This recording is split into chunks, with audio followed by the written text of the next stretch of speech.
This is the oldest chocolate house in New York City. Exactly 100 years ago, Lilac Chocolates began serving this butter crunch, created by its Greek immigrant founder. Today, it's run by another immigrant who's kept many of the original recipes. Before working at Lilac, I didn't even know what chocolate is. Anwar Koder oversees the production of over 175,000 pounds of chocolate a year, and he still manages to keep it handmade and fresh. New York City was a major chocolate hub back in the late 19th and early 20th centuries, with big brands setting up their headquarters here. But many closed their doors in the wake of the Great Depression, or were sold to other companies. Lilac has managed to survive, despite going through several different owners and even having to relocate as rents soared. Its secret? Maintaining tradition, from its vintage molds to its tools, and most importantly, the recipes. That's why we have a very loyal customer base. They know what's going on. They know who we are. We visited the Artisan Chocolatier to see how this New York institution is still standing. At 8 in the morning, a sweet smell fills up Lilac's Brooklyn factory.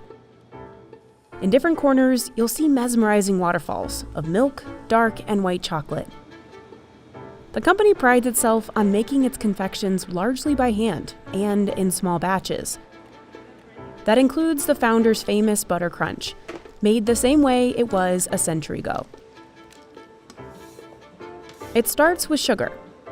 Anwar still uses a scale that's been with the factory since day one. The scale itself is over 120 years old. I know even the numbers are gone, faded, but I know where exactly put it. I'm still using it. After working here for 34 years, he knows most of these measurements by heart. And this is what cooking is. It doesn't have to be really precise. It's just the experience. He hand scoops tapioca syrup into the mixer. This is one ingredient Anwar updated over the years. Originally, the recipe included corn syrup, but Anwar says he's now opting for healthier alternatives. He heats it all up so it turns brittle, then adds roughly 15 pounds of butter. The cooked butter is just, it just penetrates you, it's in your head. To give it a crunchy bite, he adds 3.5 pounds of chopped almonds. This layer of butter creates a non-stick surface on the marble table, the same one the founder worked with a century ago. The marble tables are a part of the heritage in this company. They are been here since 1923. The marble cools down the sticky mixture while keeping it soft enough to shape. One of the very old tools we still use it to score all the candy. Anwar and his team only have about 15 minutes to spread and cut the candy before it hardens.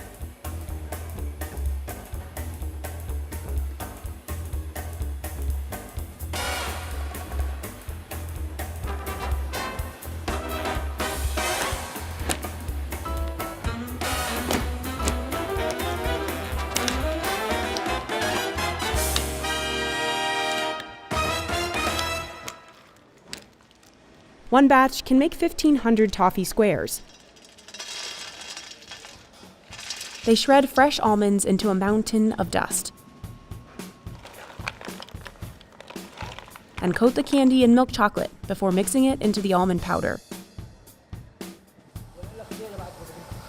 Throughout the day, Anwar moves around the factory, overseeing the chocolate production line. Champagne? Okay, finish champagne. Okay, doing that.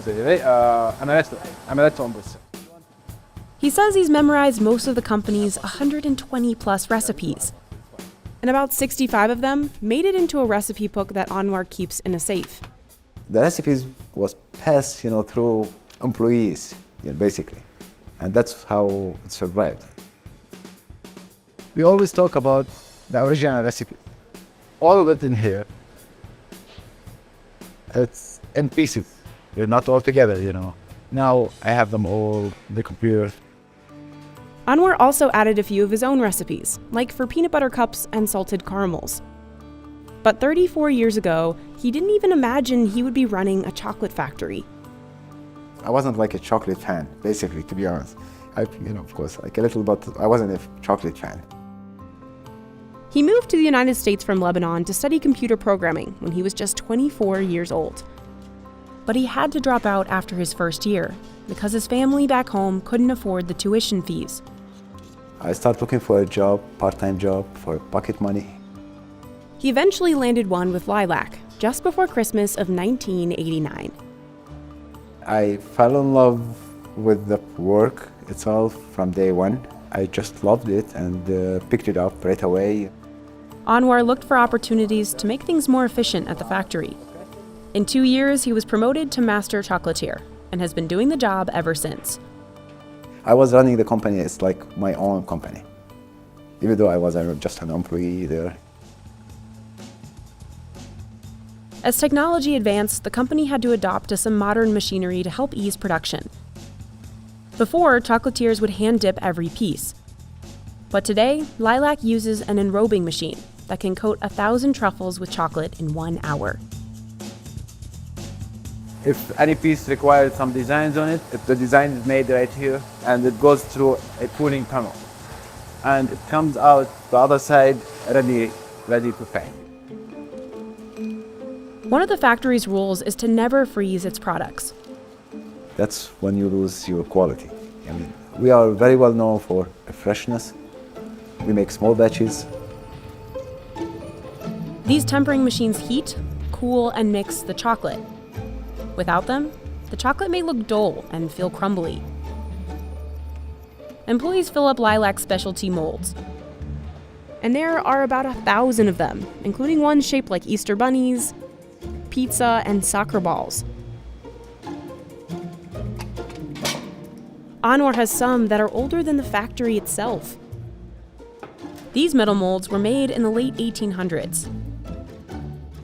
This is actually an antique mold. As you see, it's a metal mold. The images on it, that no one makes them anymore. I mean, they are very rare to find. And his collection just keeps growing. Lamborghini, a Mercedes, a Porsche. It's an old like from the 60s, maybe worse. Favorite, I like the Bentley, the old one, the Bentley. This comes like this, you see, comes like this.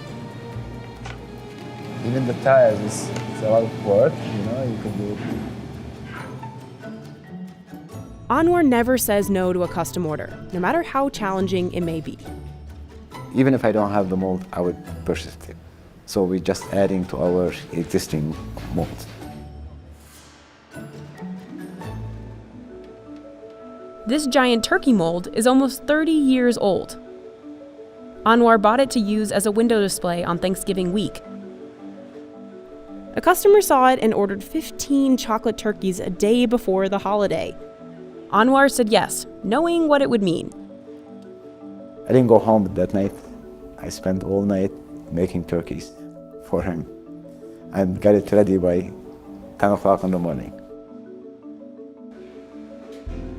Chocolate took off in the United States in the 19th century, when it became faster to make it using machines.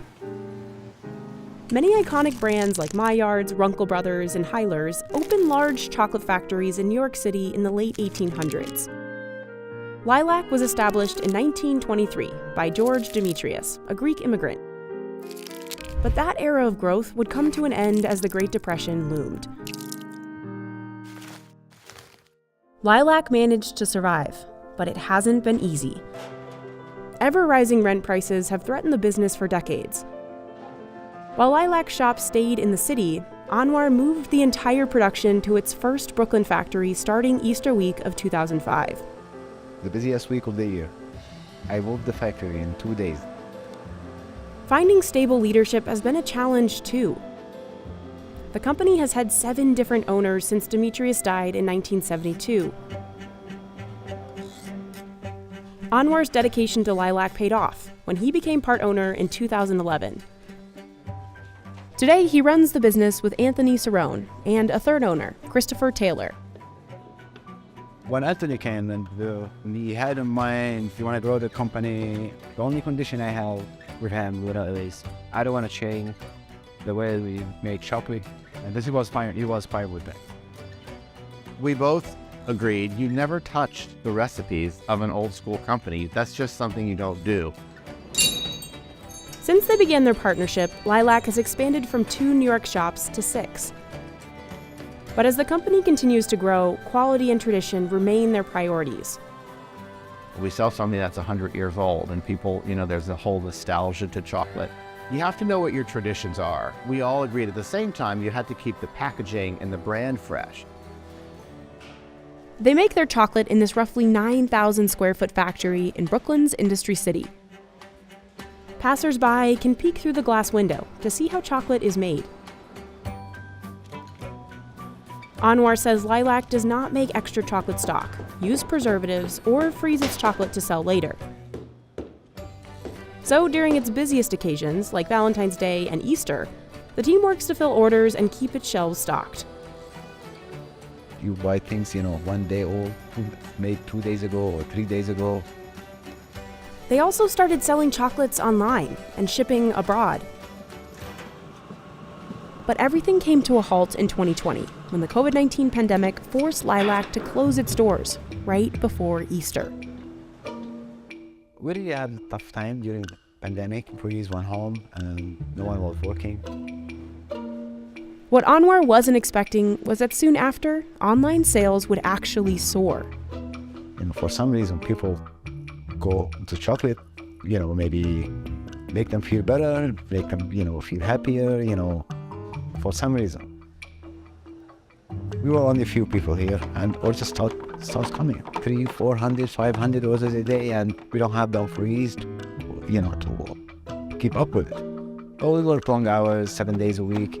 We survived. That's what made Lilac survive the pandemic. Anwar's vision is to make Lilac chocolates the best, not just in the city, but beyond. I would like to see the company as #1 chocolate company in the United States. Just to say, what the #1 chocolate company is Lilac Chocolate.